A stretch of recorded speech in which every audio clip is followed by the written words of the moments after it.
For generations, they've been training for war. And now they want to learn the ways of peace. Coming here with your wife. But that was ano, Ano reaction niya? that was a bit Isasama mo ano. siya. Well, she's always wanted to go to the places I've been to. Don't know if it's curiosity or the desire to understand what I do and why I do these things. Kasi dati pinagawain namin yan eh. I mean, really bad fights. Useless pigilan yun, away lang yun. Diba? You just pray to God. That's the only, parang sa akin, only smart choice. Kasi pag pigilan mo, mas mahirapan siya eh. Mas hahaba yung diskusyon. For me, it's like, sige, punta ka na lang. Gawin mo na, tapusin mo ng mabilis, balik ka agad.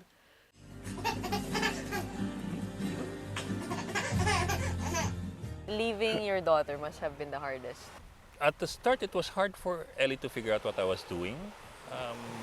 Sa school, may show and tell yan eh. Or, what does your father do? What does your mother do? And she would ask me, she was young, 4 years old that time. What's your job? I'm a journalist. What does a journalist do? Does he make lists?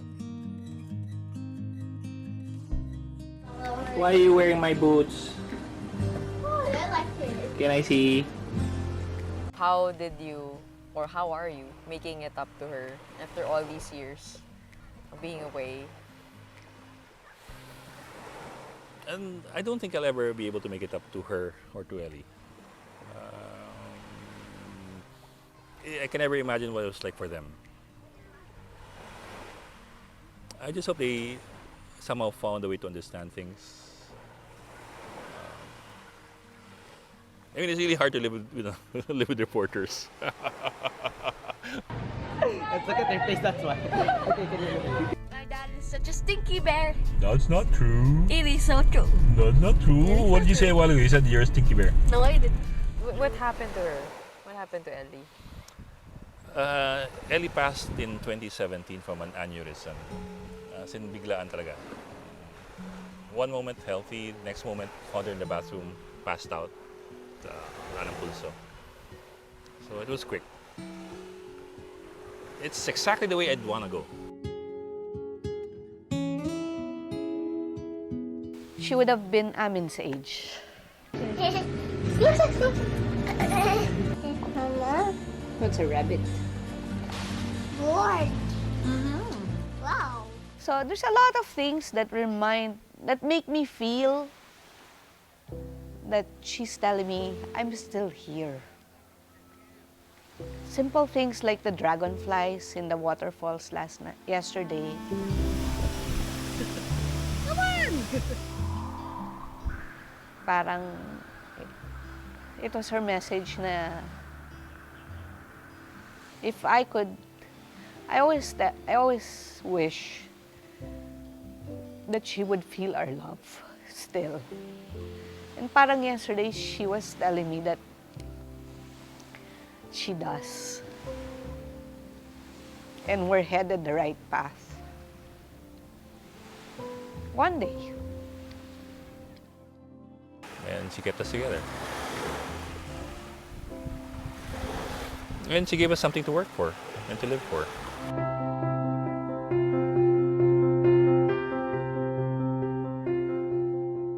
Why the laptop project? I mean, you could easily give away gadgets like cell phones and tablets, but a laptop is more for productivity. It's more for work. And I'd like to think that the laptops we give out will help people to do better research, to better look up information, to read more, because that's what Ellie left us. She left us a love for reading and writing.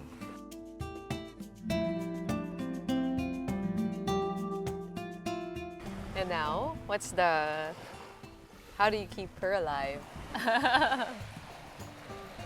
To this. Now we don't have Ellie lang. Now we have everybody else we can help. All the kids out there who need something to work with, to study with. And that's our way of remembering her. In other words, yeah, I know we lost one child, but we got so many children now. And dogs. Ang favorite niya sabihin si Ellie.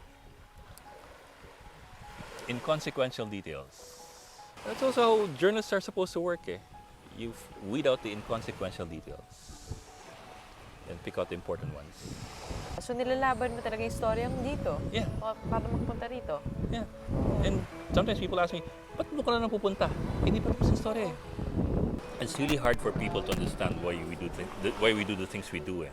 Kasi it doesn't make sense, eh. Oo. It really doesn't make sense. O hindi rin naintindihan ng mami ko, ba't ako pumupunta sa ganito? Oh, di ba? Siguro Tinatanong niya, papagalitan bakit ka. gusto mo dun? Ano ka ba? Pwede ka mag-Boracay, pwede ka Oo. mag-Panglao, di ba? Pwede ka mag-Batanes.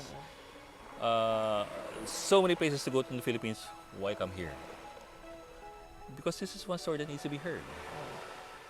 Before, because it was in conflict. Now, because it is not. And people need to hear that. And that's what we do. What's important about our trip here? It's important to take away and to remember.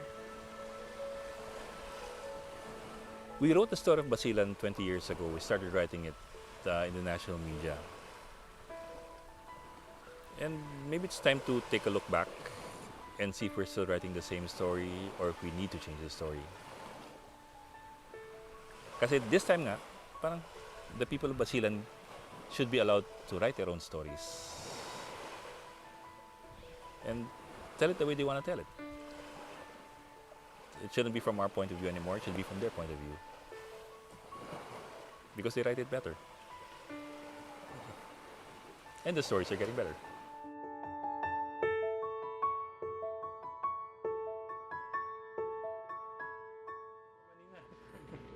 See, ayan, love is like this. You draw a heart, and then when you put the love, there! That's a bit, huh? More fun. That will give you love. That will give you love. Come on. That will give you love. Love. There. Okay.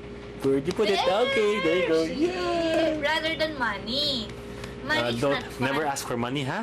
Never ask for money. No, don't ask money.